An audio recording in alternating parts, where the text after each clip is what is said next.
Hi friends, ராஜாதீன்ஸா cooking சேனலில் இன்றைக்கி என்ன பார்க்க போகிறோன்னா, ஒரு சூப்பரான முட்டை கிரேவி தான் பார்க்க போகிறோம். ரொம்ப ஈஸியாக ரொம்ப டேஸ்டியாக எப்படி செய்யணும் வாங்க பார்க்கலாம். ஒரு கடாய் வச்சுக்கலாம். அதில் வந்து ஒரு 2 டேபிள் ஸ்பூனோட கொஞ்சம் அதிகமாகவே ஆயில் ஊற்றிக்கோங்க. எண்ணெய் கொஞ்சம் அதிகமாக இருக்கும்போது தான் டேஸ்ட்டு சூப்பராக இருக்கும். இதில் வந்து நான் 2 பெரிய சைஸ் வெங்காயத்தில் சின்ன சின்னமாக கட் பண்ணி போட்டிருக்கேன். 2 பெரிய சைஸ் வெங்காயம் எடுத்துக்கோங்க. 4 பெரிய சைஸ் தக்காளி எடுத்துக்கோங்க. கிட்டத்தட்ட இது ஒரு 7 பேர் சாப்பிட்ற அளவுக்கு 7 முட்டை போட்டு செய்யலாம். வெங்காயம் வந்து நல்லா இந்த அளவுக்கு நல்லா வதங்கினதுக்கப்புறம் ஒரு டேபிள் ஸ்பூன் அளவுக்கு இஞ்சி பூண்டு பேஸ்ட்டு போட்டுக்கோங்க. அதை நல்லா இந்த அளவுக்கு மிக்ஸ் பண்ணிக்கலாம். நான் வந்து 4 பெரிய சைஸ் தக்காளி எடுத்திருக்கேன். நீங்கள் வந்து இன்னும் நல்ல பழமான தக்காளியை எடுத்துக்கோங்க. அப்போ வந்து டேஸ்ட் இன்னும் சூப்பராக இருக்கும். இப்போ இதையும் இதில் சேர்த்துக்கலாம். இந்த முட்டை கிரேவிக்கு தேவையான அளவுக்கு உப்பு சேர்த்துக்கலாம்.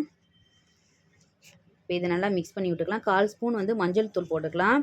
நான் வந்து 1 ஸ்பூன் வந்து மிளகாய் தூள் யூஸ் பண்ணுறேன். நீங்கள் வந்து உங்கள் காரத்துக்கு தகுந்தாப்படி கூடவோ குறைச்சோ யூஸ் பண்ணிக்கோங்க. இப்போ இதை நல்லா மிக்ஸ் பண்ணி விட்டுக்கலாம். உப்பு போட்டிருக்கனால தக்காளி கொஞ்சம் சீக்கிரமாகவே வதங்கிடும். இதில் வந்து ஒரு பட்டையும் 2 ஏலக்காயும் வந்து இந்த மாதிரி வதங்கிட்டு இருக்கையில் போடுங்க.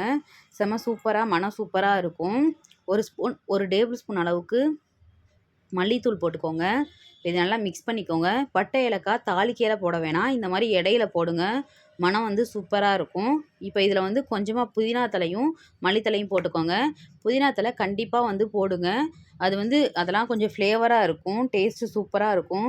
ஒரு சிக்கன் கிரேவி மட்டன் கிரேவி சாப்பிட்ற அளவுக்கு இருக்கும். இப்போ வந்து இதில் வந்து ஒரு முட்டையை வந்து நல்லா தக்காளியெலாம் இந்த அளவுக்கு வதங்கி எண்ணெயெல்லாம் பிரிஞ்சு வந்ததுக்கப்புறம் ஒரு முட்டையை வந்து இதில் உடச்சி ஊற்றிக்கலாம்.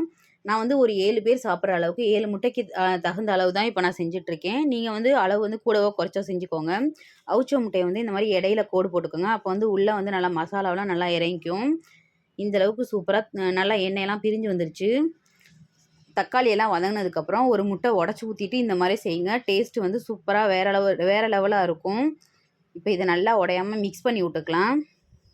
நீங்கள் முட்டை போடாமல் செய்கிறதுக்கும் ஒரு முட்டையை உடச்சி ஊற்றி செய்கிறதுக்கும் நல்லா சூப்பராக ஒரு டிஃப்ரெண்ட்டான டேஸ்ட்டு கிடைக்கும். நான் செய்கிற மாதிரி இதே மெத்தேடில் ஒரு தடவை செஞ்சு சாப்பிட்டு பாருங்கள். திருப்பி செம்ம சூப்பராக டேஸ்ட்டாக இருக்கும். கண்டிப்பாக அதை ட்ரை பண்ணி பாருங்கள். பாய்.